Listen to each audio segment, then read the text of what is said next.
उनका निमंत्रण उस वक्त तक मुझे गुरुदेव के बारे में पूरी जानकारी नहीं थी, लेकिन मेरे मन में ये बात थी, मैं इसे अपना सौभाग्य मानता हूँ कि मुझे बिहार राज्य की मुखिया की जिम्मेदारी दी गई है। और ये वो राज्य है जहाँ भगवान महावीर ने जन्म लिया, जहाँ भगवान बुद्ध ने जन्म लिया, जहाँ गुरु गोविंद सिंह जी ने जन्म लिया, जो सीता मैया की जन्मभूमि है।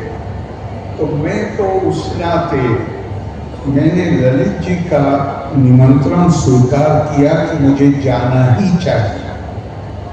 लेकिन जब मैंने महाराज के बारे में पता किया तो महाराज का तो इतना उपकार है हमारे ऊपर, बिहार में क्या महाराज के काम हैं, सब लोगों ने मुझे राजभवन में बताया।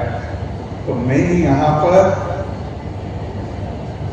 आपका निमंत्रण की वजह से तो आया ही हूँ, लेकिन मैं तो महाराज को अपनी कृतज्ञता, बिहार के लोगों की तरफ से कृतज्ञता व्यक्त करने के लिए भी मांगा।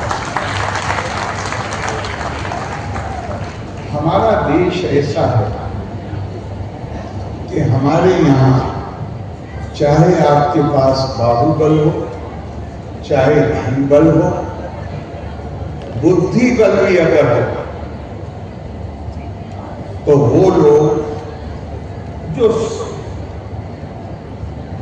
संपन्न हैं, समृद्ध हैं, सत्ता में हैं, बिजनेस में हैं, जो जिनके पास सैन्य शक्ति का नेतृत्व करते हैं, भारत के समाज की प्रेरणा का स्रोत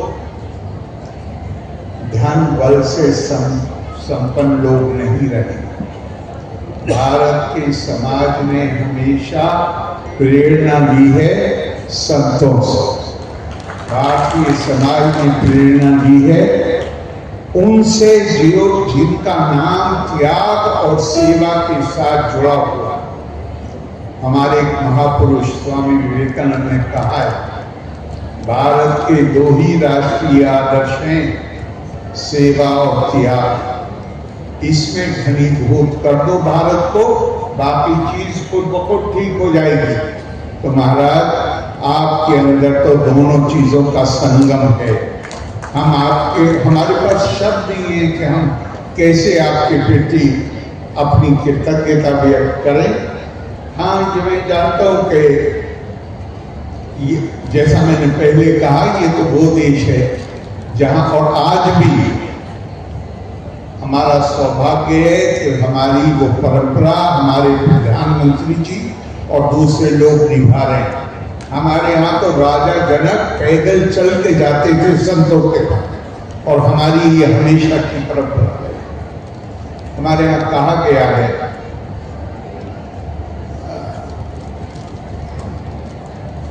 जिनसे हम प्रेरणा लेते हैं वो कौन? भर्तृहरि ने ऐसे लोगों का चित्रण अपनी 4 लाइनों में किया। निंदन्तु नीति निपुण यतीवा स्तुवन्तु, लक्ष्मी समा विस्तु गच्छतु वा यथेष्टम, आद्य देवा मरणमस्तु युगांतरेवा, न्याय या तथा पिल्वी चलती पदम न धीरा। अपने जो त्याग और जो सेवा का काम है और जो न्याय दिलाने का काम है, इन संतों को भर्तृहरि ने धीर पुरुष कहा, और कहा है कि क्या ये न इस सम्मान की इनको जरूरत है। ये तो त्याग की मूर्ति, सेवा की मूर्ति। हमें जरूरत है कि हम इनका सम्मान करके ये बताएं कि हमारे आदर्श ये हैं। हमारी नई नस्लों को जरूरत है। और महाराज, हमारे यहाँ ये भी कहा गया है, आप ही जैसे महापुरुषों के लिए शांता महांतो निवसंति संतो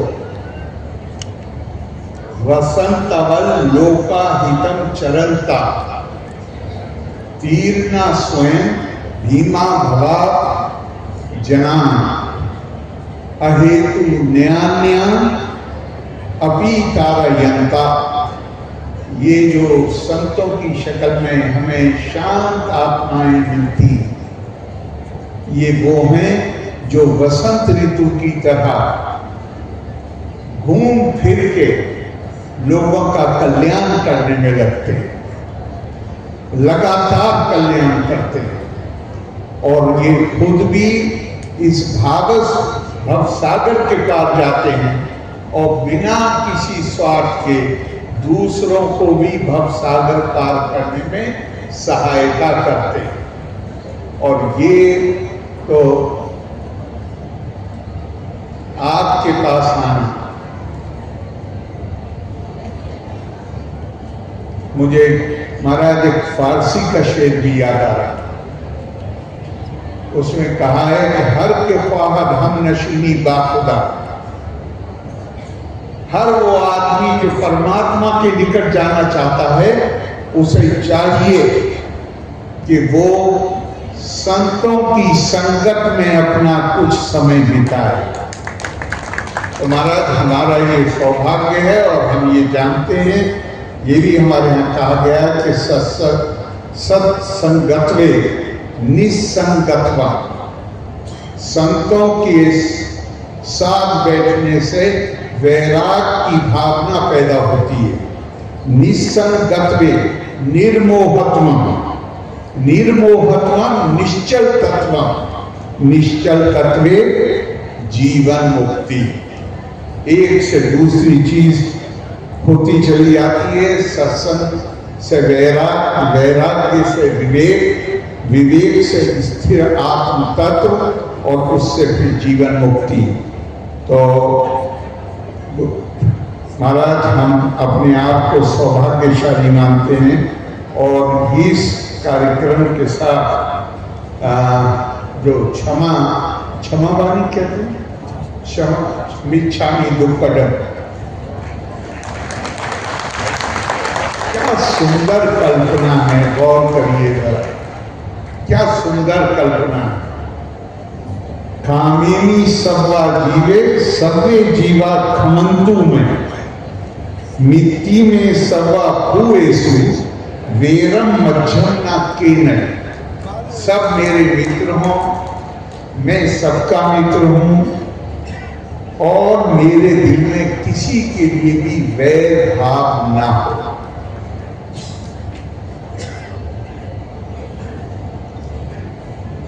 महाराज, आज हम देख रहे हैं दुनिया कितनी जगह युद्ध चल रहा है और काफी समय से चल रहा है। दुनिया में तनाव है, खून खराबा है। मुझे लगता है कि कहीं भी, चाहे हमारा परिवार हो, चाहे समाज हो, चाहे दुनिया हो, मानव समाज कहीं भी, मानव समाज में हर मानव के दिल में एक चाहत होती है इज्जत की, सम्मान की, प्रतिष्ठा की, बराबरी की। अगर हम गौर करें तो दुनिया में संस्कृतियां परिभाषित हुई।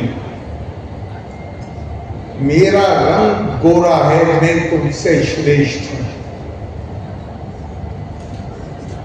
मैं ये भाषा बोलता हूं, मैं दूसरी भाषा बोलने वालों से श्रेष्ठ हूं।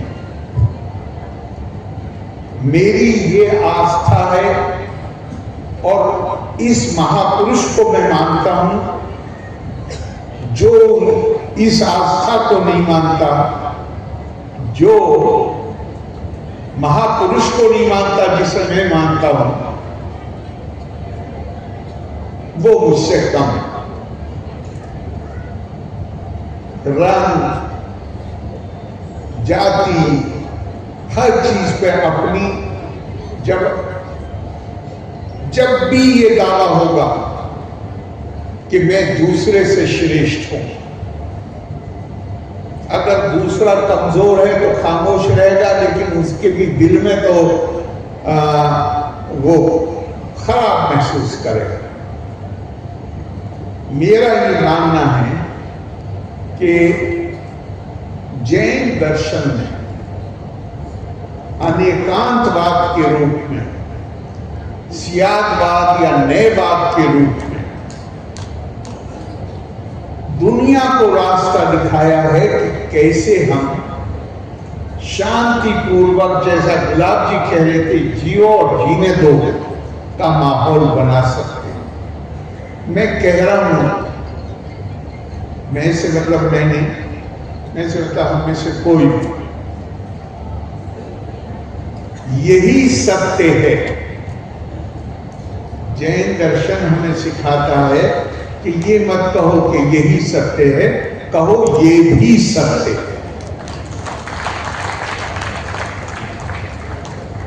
जैन दर्शन से आने वाली अंध गजरने की थ्योरी, कहानी, आज दुनिया की कोई परंपरा नहीं है जिसमें उस कहानी का प्रयोग ना होता हो। यही बताने के लिए कि एक दूसरे के प्रति सम्मान का भाव होना चाहिए, एक दूसरे के लिए स्वीकार्यता का भाव होना चाहिए। जिनको कैवल्य ज्ञान प्राप्त हो गया है उनकी बात अलग है। हम ये कैसे दावा कर सकते हैं कि हम जो कह रहे हैं वही सत्य है? वो तो संभव ही नहीं। और ये इस अनेकांतवाद का जो शायद हम उस संदेश को पूरी तरह दुनिया को नहीं पहुंचा पाए, वरना तो शायद ये जो खून खराबे हैं ये नहीं होते। सबसे बड़ा मंत्र जैन परंपरा में नमो का, मैंने पहले देखा था कि उसका उच्चारण होगा, लेकिन शायद बात में अब उस पर मैं मानता हूँ पूरी उन 5 लाइनों में पूरे ऐसे लगता है जैसे जैन दर्शन को उसको समराइज कर दिया गया। नमो अरिहंतान, नमो सिद्धान, नमो आयर्यान, नमो उवच्छायान, नमो लोई सब्बो साकुना। इसको महामंत्र कहा गया और कहा गया कि ये मंत्र अगर आत्मसात, मतलब इस मंत्र का बार बार अगर अकेले में भी उच्चारण करता रहे आदमी तो सब पापों से मुक्त हो जाता है। और मैं आपसे पूछता हूं, इसमें कहीं किसी वृषभनाथ जी पहले तीर्थंकर से लेके भगवान महावीर तक किसी जैन तीर्थंकर का नाम आया है मंत्र में? जैन दर्शन ये नहीं दावा कर रहा कि अरिहंत जो है वो केवल जैन धर्म में पैदा हुआ, सिद्ध केवल जैन धर्म में पैदा हुआ, ये दावा नहीं कर। अनेकांतवाद की थ्योरी। और मैंने कहीं कहा था, वो मुझे याद आता है, गुजरात में आचार्य हेमचंद्र जी थे। उनके जमाने में राजा कुमार पाल वहां के राजा थे। आचार्य हेमचंद्र की विद्वता, उनका ज्ञान राजा कुमार पाल को बहुत प्रभावित करता था। और उनके दरबार में जो दूसरे विद्वान थे वो आचार्य हेमचंद्र से जलन महसूस करने लगे। फिर एक ऐसा अवसर आया कि जब राजा कुमार पाल ने द्वारका जाने का फैसला किया तीर्थ के तौर पर, वो जो दूसरे विद्वान थे वो बड़े खुश हुए और आपस में बात की। ऐसे ही ये कहानी लिखी हुई। उन्होंने कहा कि अब ये सही मौका है, अगर आचार्य, उन्होंने कहा कि हमारे अनुमान के अनुसार राजा कुमार पाल शिव जी की स्तुति करके, महादेव की स्तुति करके, और वो चूंकि उनको आचार्य हेमचंद्र उनके बहुत प्रिय हैं, वो थाली उनकी तरफ बढ़ाई। अगर उन्होंने आरती उतारी तो वो अपने मत के विपरीत काम कर, और अगर आरती नहीं उतारी तो राजा की नजरों में गिर जाए। और जैसा वो सोचते थे वैसा ही हुआ। राजा ने आरती की और सबसे पहले थाली आचार्य हेमचंद्र जी को। क्या खूबसूरत कहानी। मैंने यहाँ मैं अपने देश में कई जगह, लेकिन मैंने बाहर भी इसको कोट किया, ऑक्सफोर्ड यूनिवर्सिटी में भी कोट किया है। क्या क्या उदार भाव है, जरा गौर करें। उन्होंने हाथ में थाली ली और मूर्ति के सामने गए, का भाग बीजानपुर जन्ना राग आद्या छेनुपादता यश ब्रह्मा व विष्णुर्वाहरो जिनोवा नमस्तस। चाहे ब्रह्म हो, चाहे विष्णु हो, चाहे महेश हो, चाहे जीन हो, मुझे इससे कोई, मैं तो उस गीत राग आत्मा को प्रणाम करता हूं, वो किसी भी हो।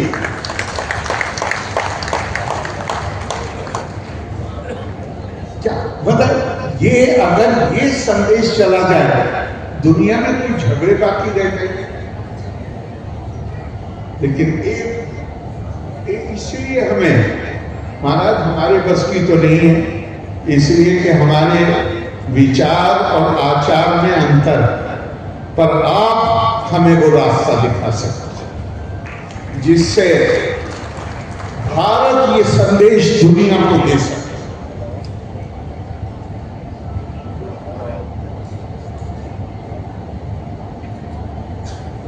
एक मैं अभी मुझे झारखंड में शिखर सम्मेलन, वहां में पिछले हफ्ते, बंबई में भी कई दफा जैन संतों आचार्यों के प्रोग्राम में गया हूँ, मध्य प्रदेश में भी गया।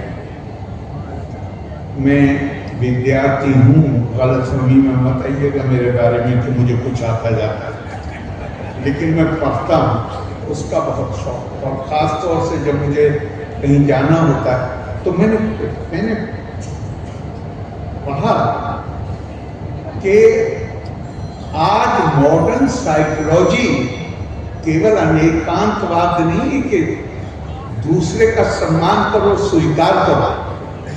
भगवान महावीर ने एक और शब्द का प्रयोग किया है जिसे आजकल मॉडर्न मनोविज्ञान के अध्यापक इस्तेमाल करते हैं, मॉडर्न साइकोलॉजी। वो भगवान महावीर ने कब किया? 2600 साल, 26 लगभग 2600 साल पहले उन्होंने एक शब्द का प्रयोग किया, बहुचित्तता।